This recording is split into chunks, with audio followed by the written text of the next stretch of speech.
is all about intermittent fasting. Now, those of you who have read my blog article already will already have a bit of a head start. As I said, if you haven't read it yet, please do go and read it. I will pop the link in the comments here and I will share it in the group again. But what I'm really going to be talking about, I'm not going to just go through the article because it's there for you to read. What I'm really going to do is just give you my opinion on it, because I think, you know, like with any weight loss approach, there is so much information out there, and for every one person that says this has worked for me, there's another one that says it didn't work for me. So I want to try and cut through a little bit of that and try and just give you, as I say, my opinion and my experience around it, and also, you know, the kinds of things that I might say to my clients who perhaps might be thinking about doing intermittent fasting. So first of all, what is it? Okay, it's a kind of catch-all term for a number of different approaches in terms of how we restrict when we eat. Okay, so you have an eating window where you will eat all of your food for the day, and then you have a fasting period where you won't eat anything.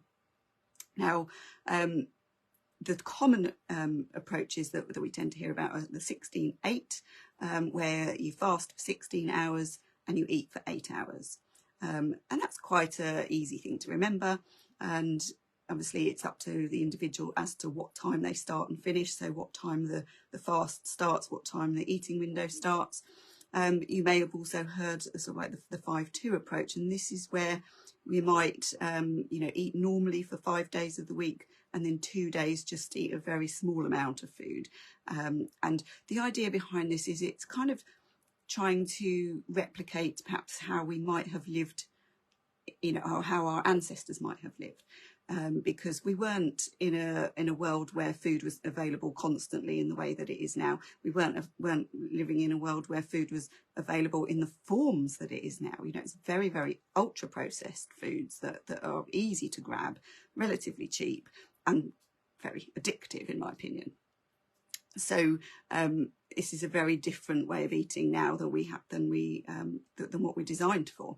So the idea about intermittent fasting is helping us to have breaks from eating, so that we're not constantly putting our body under the stress of dealing with food all of the time.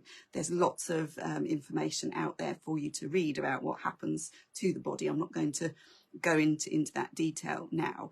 But the idea is that for people who perhaps struggle with insulin sensitivity, there is some research that shows that intermittent fasting can improve insulin sensitivity over time.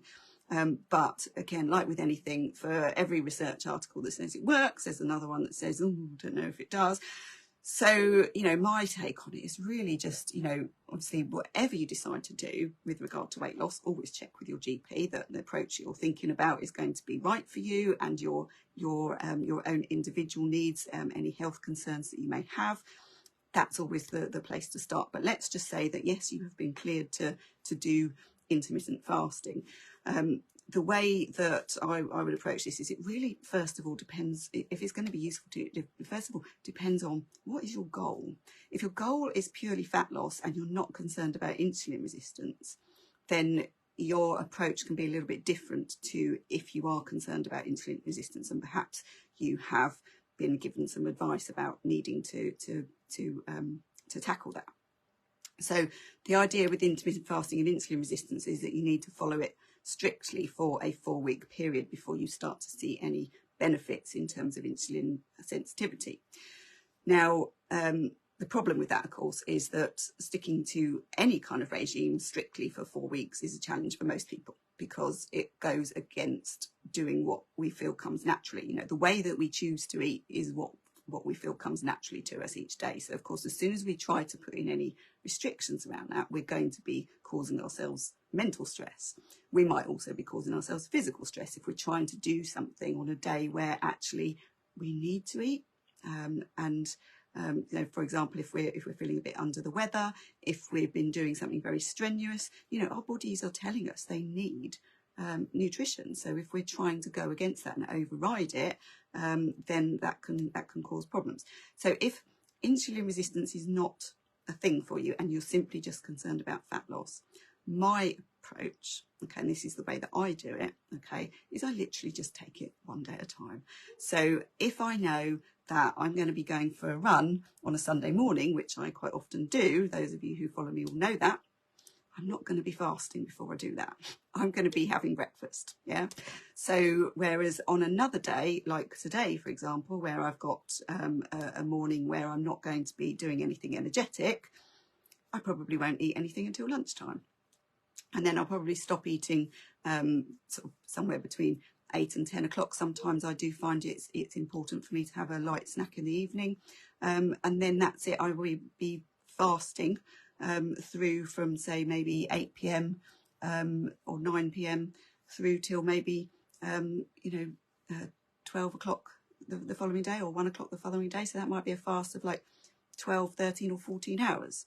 And for me, the biggest benefit of doing it that way is it's just a simple way to shave off some calories and not have to make too many other changes to what I eat.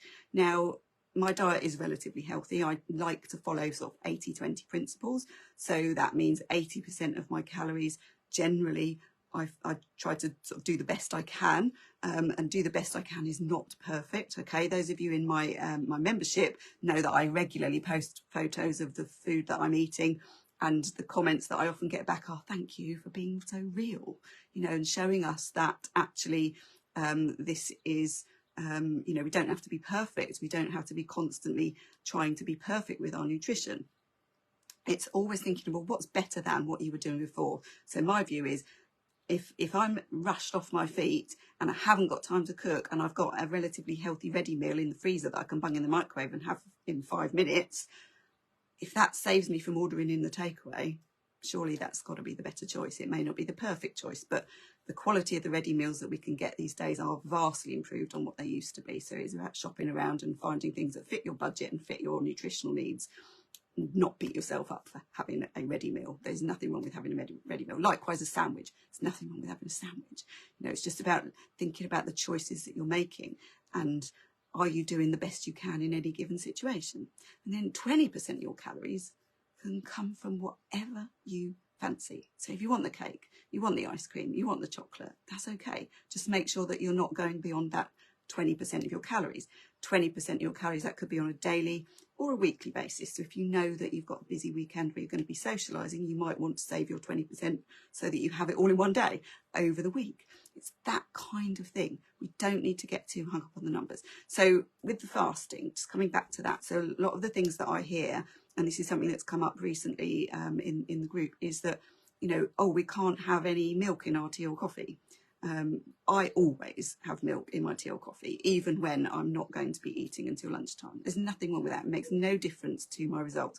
If my goal, however, was insulin sensitivity, then that would be more of an important thing, because it is about not including food that has got glucose in it, because there's lots of complicated, detailed reasons why, which I'm not going to go into today. But if you are trying to fast because of insulin resistance and wanting to improve your insulin sensitivity, then milk in tea and coffee would have more of an impact than if you were not. But even then, there are some studies that show that you can still have a certain amount of glucose without it impacting. So there's a lot of work, out there. There's a lot of reading that you can do to find out what suits you. But my approach to this is that we can end up putting so many restrictions in place and getting so hung up on the restrictions that we end up just making ourselves miserable, and then it becomes really difficult to follow, and you think, what's the point? I may as well just go back to what I was doing before. So by taking it one day at a time, you can adapt to whatever suits you, and that's very much my philosophy, really, is just, don't try and be perfect. Just think, today, what's the best you can do today? And have a bit of a plan, because that always helps us to get focused. But again, a plan is just a guide, okay? And if you go slightly off plan, it doesn't matter, as long as you're not overeating and as long as you are still managing to maintain a calorie deficit, if that is your goal, if you're trying to lose weight, want to lose fat. So don't get too hung up on the numbers, okay? And it's okay to have milk in your tea and coffee if you want milk in your tea and coffee, if that means you're more likely to stick at it. Okay. Whereas I know that I was miserable drinking coffee without milk in it. For me, I don't want to be drinking black coffee, so I'm not going to do that. And if that means that I'm more likely to stick with the fasting the rest of the day, then great, you know. And then the other thing that is really, really important to remember is don't allow yourself to get too hungry. If you are getting to the point where you're feeling really cranky and miserable, that is a sure sign you've fasted for too long and you need to eat something. Because if you fast for too long, what happens is we put the body under stress. We also find that it's mentally stressful and we're more likely to end up overindulging when we do eat. If you imagine how you look at a plate of food when you're starving hungry versus a plate of that same plate of food when you're not hungry at all, you are going to see and feel and respond to that plate of food in a very, very different way. So if you find that at the end of your fasting period you can't get the food in fast enough, or you can't even think straight while you're trying to prepare your food, that is a sign you've gone too far. So you need to find what is the appropriate point for you at which you fasted for long enough to get the benefit of, you know, enough time has gone by, which means that you can effectively reduce the amount of calories you're likely to take in, but not to the point where when you do eat, you end up overeating because you've eaten too fast and all of your resolve has gone out the window and you've just gone for everything. So it's about experimenting and, you know, don't think, oh, I've ruined it because I've ended up overeating. You just think, what lesson is this telling me? It's telling me that maybe fasting till 1 o'clock is a bit too much and maybe I need to just do it till 12, or you know, just practice and see what works for you. And what you might also find is that some days are easier than others, and it's about, you know, being able to tune into at what point do you need to end your fast that is appropriate, and don't go beyond that. So, you know, if you've got in your mind, well, I'm not going to eat until 12 o'clock, and at 10:30 you are feeling lightheaded, dizzy, starving hungry, irritable, eat. Yeah, just eat. Doesn't matter, okay? It's just taking it one day at a time and doing the best you can. Likewise, if you know that you're going to be doing something really strenuous, eat. Yeah, your body needs sugar. It's the preferred source of energy. When I talk about sugar, I'm talking about glucose, which is what the body converts simple sugars to, and converts carbohydrates, complex and simple carbohydrates, to sugar in the bloodstream. So that is carbohydrates. Carbohydrates are not the enemy. Carbohydrates are good for us. We just need to make sure we're not overdoing the quantity of them. That's all. And not having them on their own, that we are mixing them with other foods, or other food groups, so that we get balanced nutrition. So always think, is what I'm eating balanced? Has it got all the food groups in it? Is it relatively healthy? Is it the best choice I can make at any given time? And have I got room in my day or in my week for that 20% that I know I'm going to miss if I don't have it? If we can get those things right, we're going to be doing all right. Okay. And obviously, whatever you eat, however much you eat, whatever you know, fasting approach you take, you've still got to make sure you're in a calorie deficit. So you've still got to make sure over the course of the day or the course of the week, you are eating less than your body needs. Otherwise, you won't lose weight. And that is ultimately how any weight loss works. We have to be in a calorie deficit. If we're not in a calorie deficit, we won't lose weight. If we are in a calorie deficit, we will. And it doesn't matter what diet approach you follow. It doesn't matter what you get told. It doesn't matter whether calories are being counted or not. If you are losing weight, it's because you're eating less than what your body needs. And that's it. So I'm going to leave it there. Next week, I don't know what the topic is going to be next week yet, but I will keep you posted on that.